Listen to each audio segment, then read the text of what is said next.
E aí, gente, vai iniciar isso aqui, a gente tá na aula 53 do nosso curso sobre economia e a gente vai, de novo, falar sobre a Berkshire Hathaway, conferências aí de 2002 para até 2004 mais ou menos. Assim, eu fiz várias anotações, mas eu vou pegando várias coisas que eles disseram, né?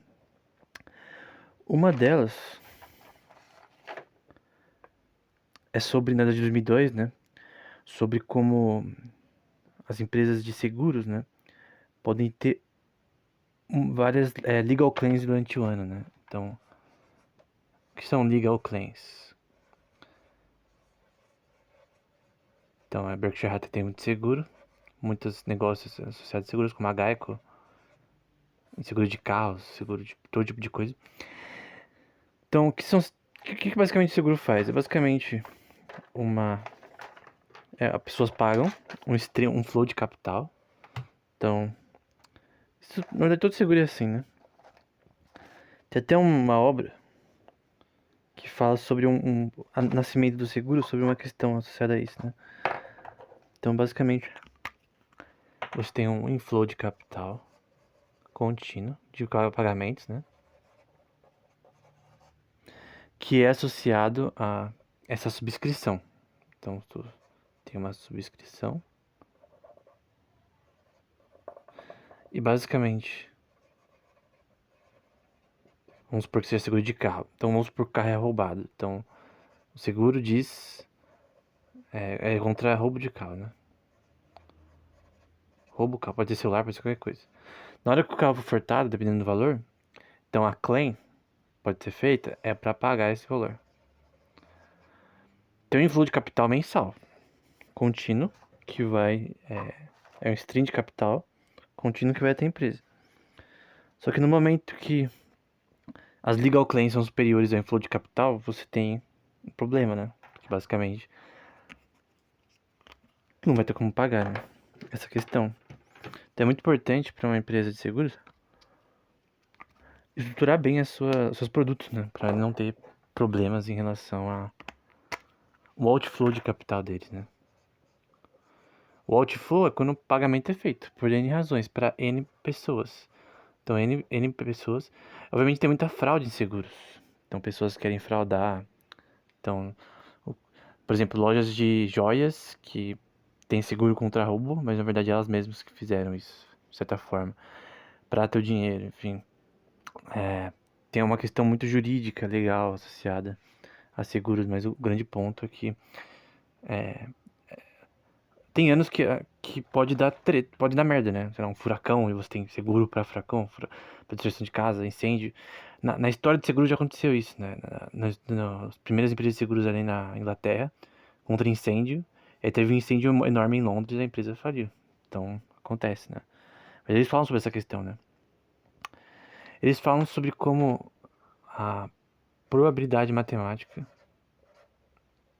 várias vezes já falam sobre isso. Não necessariamente é o foco ou é o principal na estruturação. Tipo, aqui não é. De seguros, né? Por quê? Porque normalmente quando você vai ler um livro, por exemplo, sobre seguros, sobre matemática para seguros, seja seguro de vida ou qualquer tipo de seguro, tem uma ênfase em funções de probabilidade para estruturar os produtos, né? Mas na verdade eles dizem, né? E eles são talvez uma das maiores seguradoras ali dos Estados Unidos, como isso não necessariamente é útil. O que você tem que ter, na verdade, um bom senso em relação associado a esse mercado e como estruturar os produtos de forma correta. Eles falam, por exemplo, eu não lembro o nome do cara, mas eles citaram um cara muito importante nesse tema. Na época, antes de falir também, era importante, antes da crise de 2008, que ele não focava em matemática actuária, ele focava em estruturar bem os produtos de seguros, é isso. E isso é muito importante, porque às vezes a ênfase é tão grande nisso, os departamentos de matemática actuária, que na verdade o ponto em si não é colocado, né? Eles falam sobre derivatives, que é um tema que vai crescendo ao longo do tempo, né? Até a crise de 2008. Eu já falei sobre esse tema no vídeo da crise de 2008 do canal. Então, eles vão falar sobre como a contabilidade de derivatives, contabilidade de derivatives. O que são derivatives? São formas de instrumentos financeiros, como o Credit Default Swap, derivatives, CDO, Credit Default Obligations e tal, que eu já falei em outros vídeos, que são formas de investimento. Por exemplo, hipoteca, na promessa de alguém pagar um empréstimo de casa. Tem seguros para hipoteca, que é o Credit Default Swap. Tinha Synthetic CDO, que era basicamente um índice com base nessas derivadas. Tem vários instrumentos financeiros. Eles dizem que a contabilidade associada a eles era muito falha, né? Eles falam muito sobre essa questão de como a contabilidade de um serviço financeiro pode permitir fraudes que vão permitir crises. E a crise de 2008 foi causada por fraudes, também contábeis. Então, é uma parte extremamente importante que a parte contábil seja honesta, né? Eles enfatizam muito, tanto para investimento quanto do ponto de vista econômico, né? Eles falam sobre, como na parte de seguros, né? Eu não vou escrever isso, mas que insight e disciplina pode ser melhor que apenas matemática actuária em seguros, né? Matemática de probabilidade. É importante, mas não tanto quanto um bom conhecimento do mercado nesse si. E eles falam sobre como o mercado de seguros é como um investimento também, né? É muito como investimento. Na verdade, uma empresa de seguros, investimento,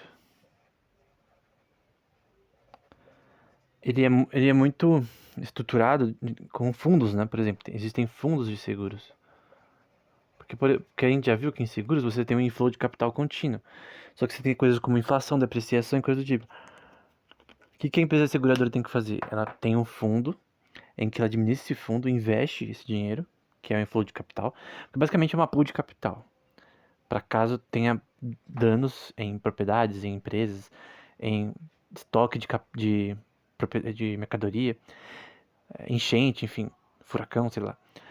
Só que o grande ponto é que esse dinheiro tem que ser investido. E esses fundos de seguros, né?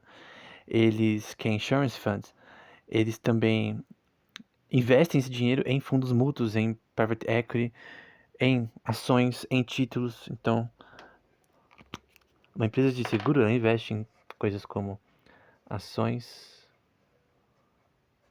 títulos, que é para basicamente você investir crédito para o governo, em além de ações de títulos, em fundos, né? Em opções, depende da estrutura do fundo. Porque eles têm que fazer esse inflow de capital render, tanto para pagar as claims futuras quanto para esse dinheiro não depreciar por razões inflacionárias. Então eles precisam fazer isso, né? É para quem quiser tirar print. Então é extremamente importante. Eles vão falar como cada opção tem valor, que é uma coisa interessante. Eu já falei nos últimos vídeos sobre call options, né? Put options.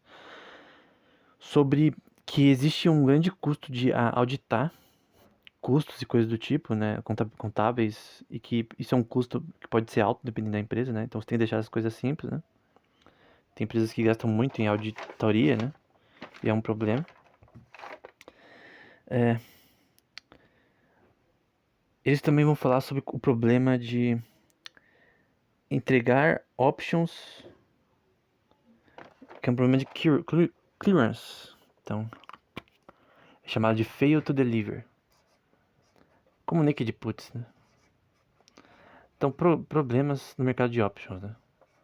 Não só contábeis, mas do ponto de vista. E nem só de custo, porque options são um custo para a empresa. Então, quando a Apple emite opções, é um custo para a empresa também, se ela quer fazer isso para pagar um funcionário ou CEO. Mas esse é um problema em relação a opções, né? Ao próprio mercado em si, a forma que as coisas são estruturadas, né? Que podem gerar problemas de crédito. Então, é uma questão. Eles falam de day trading. Eu vou apagar algumas coisas aqui. Isso é importante. Eu já li livros sobre day trade. Eu já fiz resenha de livros de day trade no meu Instagram. Então eu li uma boa parte dos principais livros de day trade. E tirando aqueles que são basicamente balela, tem alguns que realmente tem uma coisa a dizer, né? Mas no caso, é bom eu notar aqui. Day, opa, day trading. O que é day trading? É transações que operam num dia. Então a maturação delas é um dia. Então se você for ganhar ou se lascar, é no mesmo dia. É diferente de swing trading. Swing trading, por exemplo, são transações de options, por exemplo, que duram aí uma semana, duas, um mês, até mais. Até 3 meses, mais ou menos. Que aí você tem uma curva de investimento maior, como em moedas, por exemplo, no Forex. Só que day trade não, day trade é tipo diário. Então o mercado fecha a tal horário, tem o mercado asiático, tem o mercado europeu, americano, etc. Bolsa japonesa. Tem os horários certinhos que abrem e fecham. E quando fechar, se você perder, você perdeu. Você se lascou. Então, qual é o grande problema? É que é uma especulação, né? É uma aposta. O Benjamin Graham também fala sobre isso. Não é investimento. São apostas. Você aposta em flutuações com base em gráficos que não necessariamente não refletem a verdade sobre o mercado. Technical Analysis, que é analisar gráficozinho, é basicamente tão real quanto terraplanismo e zoroastrismo. Tipo, é inútil, cara. Technical Analysis no geral é inútil. Tipo, tem talvez uma validação de você usar Technical Analysis em alguns momentos, do ponto de vista até matemático, que permite que você visualize os preços das ações melhor. Ok, mas não é, tipo, é essencial para você fazer decisões econômicas. Então tem lá, eu já mostrei no canal aplicativos e software para fazer técnico análise, para você fazer usar ferramentas de análise de gráfico, mas isso é um máximo uma ferramenta para você visualizar melhor o que você está tratando, mas não é o fundamental, né? O fundamental é você analisar reportes financeiros e entender como a empresa funciona. Essa é a visão de Value Invest. Posso estar errado, né? Mas essa é a visão do Buffett e do Munger também. E esse é um ponto relevante, né? Então day trade é como aposta. Não faça isso. Não seja burro. Tem uma. Na aula de 2007, na conferência de 2007, eles falam do perigo das derivadas, né? É interessante porque eu pensei quando acontecesse a conferência de 2007, eu pensei que eles iam falar sobre a crise de 2008, né? Que começou em 2007, na verdade. Chamada de crise de 2008, mas começou em 2007. Então, crise de 2008. Então, tem algumas perguntas sobre o tema. Só que a conferência foi em 2007, porque a crise começou no meados de 2007. Que é a bolha no mercado imobiliário, causada por fraudes, né? De empréstimo que as pessoas não podiam pagar e convertidos em, tipo, empréstimo hipotecário, da promessa de alguém pagar uma casa, só que era vendido pra pessoa que não podia pagar, personal. Essa promessa de pagamento, que é investimento de crédito, era vendido para investidores ao redor do mundo, que compravam pensando que eram bons investimentos, que a promessa de pagamento ali seria clara. Qual que é a habilidade da pessoa pagar? Depende do seu quantidade de crédito, né? Quantidade de acesso ao crédito. Se a pessoa tem um inflow de capital na sua casa suficiente, né? Seu emprego e tal. Só que não era o caso, né? Pessoas ganhavam bônus para isso, né? Então você tem a crise do chamada subprime, né? Subprime. E é citado na conferência de 2007, 2008 sobre isso, mas principalmente na 2007.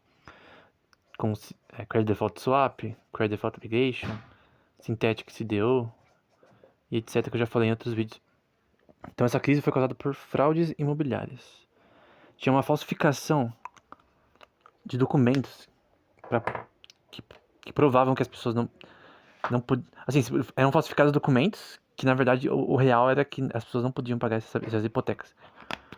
A pessoa fazia os primeiros e segundos pagamentos, né, nos meses, e depois parava de pagar. E também os juros da dívida aumentava, então ela começava baixo e depois ficava maior. Então era tipo uma bolha de crédito fantasma abominável, né? É claro que o sistema atual inflacionário de reservas estacionárias, etc., botaram fogo nisso, porque basicamente os bancos não tinham. Hoje em dia os bancos não precisam ter reserva nos cofres deles. Então, basicamente, o banco opera com 10% da capacidade dele em relação aos depósitos. Então, quando dá qualquer merda como essa ou outra que pode dar no futuro, explode tudo, fica tipo como se fosse um... Eles mesmos citam, é como um pavio, né? Em vez de você explodir uma dinamite, né? Você explode uma bomba atômica, né? Mas aí eu já falei em outras aulas, né? Mas eles falam sobre essa questão, né? Que mostra que, do ponto de vista de investimento, que nem tudo é o que parece, né? Subprime, esse tipo de investimento não eram tão interessantes assim, né? Na prática. E eles falam sobre a introdução de leverage invisível, né? Que no caso é, na minha opinião, vem de reservas fracionárias, né? A habilidade do banco de não ter 100% das reservas nos seus cofres, o que na minha opinião é imoral. É o que a Josué de Soto também diz, mas eu já falei sobre isso outra aula. Mudando de assunto, o Munger, para minha surpresa, falou sobre distribuições de Gauss. Então, eu vou colocar a equação aqui, porque realmente economistas usam a distribuição de Gauss para fazer inferências probabilísticas. Ela é usada para inferências probabilísticas e de forma correta na física e na inteligência artificial. A inteligência artificial usa muito integrais de Gauss e tal. É muito útil para inferências probabilísticas na robótica e tal, mas na economia é outro esquema. Então ela é dada por essa variância sigma, raiz quadrada de 2π, que é π mesmo, e e elevado a 1 menos 2, 1 sobre 2 na verdade, x, que é o índice input, μ mediano, é a média, e é o número de Euler, que é um valor específico, é o número de Euler, e isso é elevado a 2. Então isso aqui é uma distribuição que é muito útil para probabilidade, né? Até em imagens também. É muito útil para probabilidade. Útil. Extremamente importante essa equação. Agora, quando você faz uma inferência gaussiana, né, na economia, para explicar comportamento de ações, aí você é louco. E é isso que eles vão dizer. Você tem algum problema. Porque você acha que as ações de pessoas podem ser definidas pode ser demonstrada como uma gaussiana. Você pode usar gaussiana em inferências probabilísticas em robótica, talvez. Com certeza. Tu pode colocar ali no seu modelo de Reinforcement Learning. Eu já fiz aula do canal sobre inteligência artificial e Reinforcement Learning, que é aplicado para robótica. Não vejo muito gaussiana nesse contexto, mas eu vejo algumas questões. Mas para esse tema, cara, esquece. E é interessante que o Munger fala sobre isso na conferência de 2007, né? Eles também falam sobre o erro de pensar que péssimos resultados nos mercados serão previsíveis por uma distribuição gaussiana, que é isso daqui. Você, aí, entre aspas, você tem que acreditar na fada do dente para acreditar nisso. E essa é uma citação literal, ele disse literalmente isso. You have to believe in the tooth fairy to believe in that. Então, tu achar que você pode usar inferências probabilísticas em economia dessa forma é um abuso. Tipo, tu tá roubando. Tá fazendo algo que é simplesmente idiota, né? Tipo, não faz sentido. Não pode escrever assim. Tudo remete ao paper do Hayek, né? Sobre informação na economia. No fim, nós não temos informação, nós não somos cientes, né? Nós não temos informação total da economia, das ações de agentes, e por isso a gente não pode prever o futuro. Entender isso é o mínimo para você entender o básico de economia. Então, vamos passar para a próxima. Eu vou apagar a parte da esquerda depois. Eles vão falar sobre como o stream de dinheiro que vai produzir agora até o dia do julgamento, descontado pela taxa de juros, é descrito como o famoso intrinsic value. Então, esse intrinsic value é um valor que é muito importante no Benjamin Graham. É o valor intrínseco, intrinsic value. É o valor intrínseco de uma ação. Como que é calculado isso? O próprio Graham, ele calcula como earnings per share, que é ganhos da empresa de vendas por ação, vezes o P/E ratio, que é o preço da ação pelas vendas, que é diferente, vezes 2G, em que G é a taxa de crescimento da empresa. Essa é a equação do Graham. Só que essa equação, na minha opinião, não reflete bem esse mercado. E não reflete bem a opinião do Buffett posterior. Em questões racionais, eu creio que PR ratio, por exemplo, não é tão interessante. O crescimento da empresa ao longo do tempo também não é tão interessante como dado. O que mais importa é o que o Buffett mesmo diz, que é, na prática, future cash flow, né? O que importa é o fluxo de caixa futuro. Se for indústria, não, tá? Se for indústria, o fluxo de caixa pode ser negativo e a empresa pode ser boa. Mas o que importa é vendas. Tu vai ver um Shark Tank, tu vai ver qualquer programa ou qualquer coisa associada a investir em empresas para comprar, né? Parte do equity ou toda. Eles falam, quantas vendas você tem? Quantas vezes você teve nos últimos meses? Tem uma empresa há um ano, quantas vendas você teve nos últimos meses? É simples. E essa resposta, ela vai mostrar se a empresa é boa ou não. Então, quanto você vendeu? É isso. Acho que essa é a coisa mais importante de avaliar uma empresa, né? É vendas. Não é tipo, eu acho. E aí ele fala várias coisas, coloca várias equações nada a ver. Porque quando eu fiz cursos associados a evaluation, né? Eu fiz um curso randômico de como abrir empresas na Rússia e no Japão, né? E esse da Rússia falava muito sobre evaluation.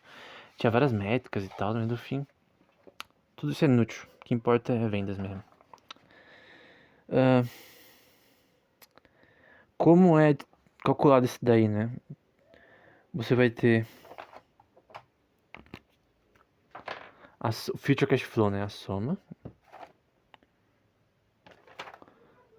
T igual a 1, que é o tempo.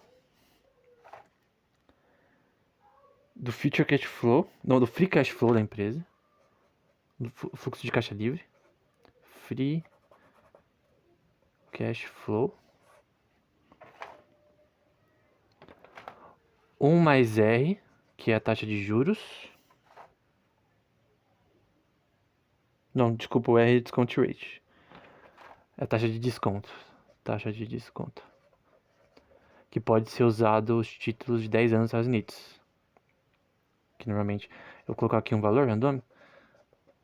Você vê lá o título dos Estados Unidos, como tá de 10 anos, e é isso que é a taxa de desconto normalmente como é usado. Mas o valor terminal disso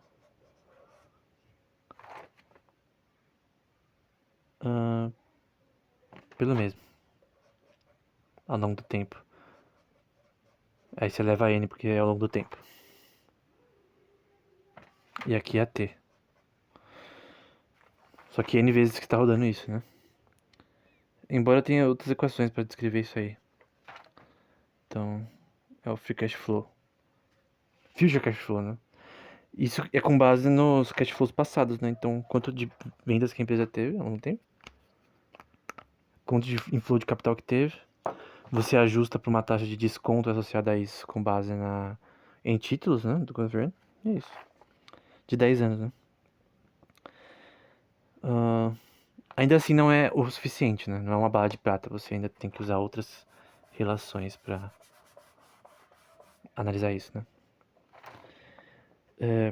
Ele fala um pouco sobre tort law, que eu não sei como é a tradução em português, infelizmente.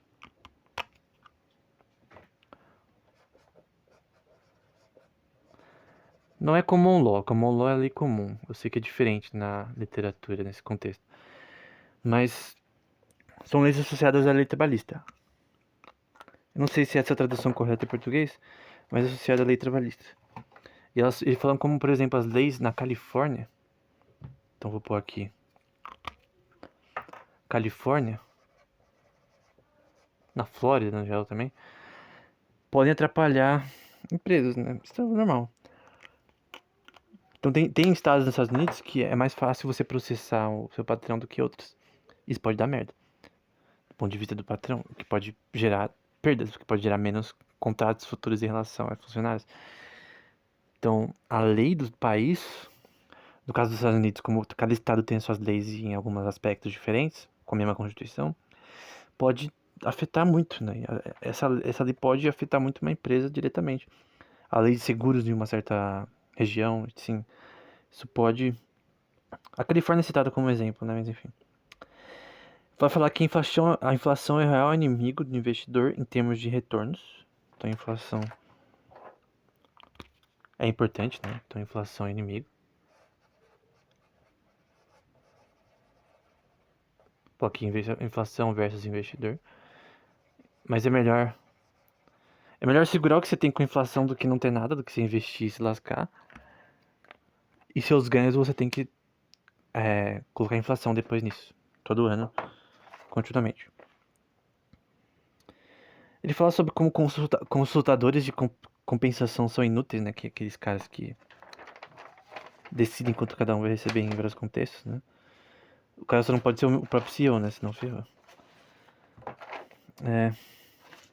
Outra questão que eles falam é muito importante, né? EBITDA é um termo que custou investidores muito dinheiro. Isso daqui é uma citação. Então vamos lá. Foi mal aí pra quem gosta de EBITDA. Eles que disseram, não eu, hein? EBITDA é um termo que custou a investidores muito dinheiro.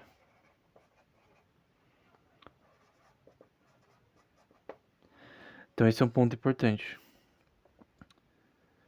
Porque essa falha contábil em usar depreciação e amortização para cálculos futuros, porque é isso, né?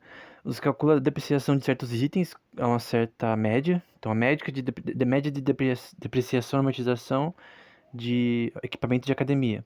Mas esse valor não é certo. Esse valor, na verdade, é um custo contínuo. E quando você está falando de ganhos antes de depreciação e amortização, tu está tirando parte do custo. Então, do ponto de vista contábil, é meio idiotice você fazer isso. Por isso que EBITDA, talvez o EBIT, que tem juros e impostos, mas o EBITDA, depreciação e amortização, é um erro. É inútil. O Benjamin Graham falou a mesma coisa. E o Benjamin Graham escreveu um livro de contabilidade também. Eles também são extremamente importantes em contabilidade. Não são, tipo, gênios na contabilidade, mas enfim. Esse é um ponto importante. Eles falam sobre como o conceito de custo de depreciação de capital é uma real expense, é um custo real. Então, o custo de depreciação é um custo real contínuo da empresa e não pode ser aferido da forma que o EBITDA faz. Então, ele é o que é chamado de cash expense. Vou colocar aqui. É um custo de dinheiro contínuo. Então, as máquinas que você, ao longo do tempo, você vai corrigindo essa depreciação. Né? Você vai fazendo manutenção de uma academia, por exemplo. Não é um custo futuro que você estima. É um custo atual. Então, esse é um ponto importante.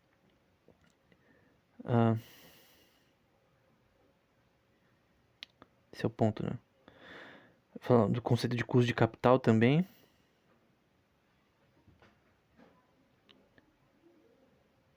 Ele fala também, tem uma pergunta sobre os problemas de derivatives, o efeito de dominó causado por elas, possivelmente, isso em 2003. E como colocar mais capital numa empresa não necessariamente vai dar mais retorno. E daí ele fala várias vezes, né? Que eles gostam de empresas que não precisam de... Não tem custo tão alto de ficar tendo que pôr dinheiro toda hora. Então eles gostam de empresas... Vou pôr aqui. De baixo custo. Ou que buscam baixo custo, né?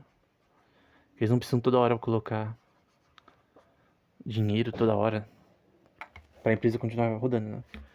Se esse é o caso, então é um problema, né? É um outflow de capital toda hora que não dá inflow suficiente para gerar lucro. Então, e não é porque você põe mais dinheiro num negócio que ele vai crescer. Então, às vezes, tipo, tu não precisa. Tem uma noção básica, sendo a forma de gerar capital capital, trabalho e tempo. Que não é sempre você ter mais capital que esses dois vão ser melhores. Você tem que ter know-how, conhecimento. Tem que ter know-how. Você tem que ter também, entender suas limitações no mercado atual. Então, se você produzir café acima da sua demanda que você pode suprir, tu vai ficar com um monte de café parado. Então, por que você vai produzir mais? Então, pôr mais dinheiro pra... Pedir mais dinheiro do banco pra produzir mais café, sendo que você vai vender esse surplus, né? Esse a mais, é burrice. Então, a coisa mais importante de uma empresa é não ser burro, tá? Então, a maior limitação de uma empresa é ela não entender isso, né? Que tem vezes que mais capital necessariamente significa mais lucro presumido possível. Então é isso, é tudo que eu tinha que falar. Até o próximo episódio.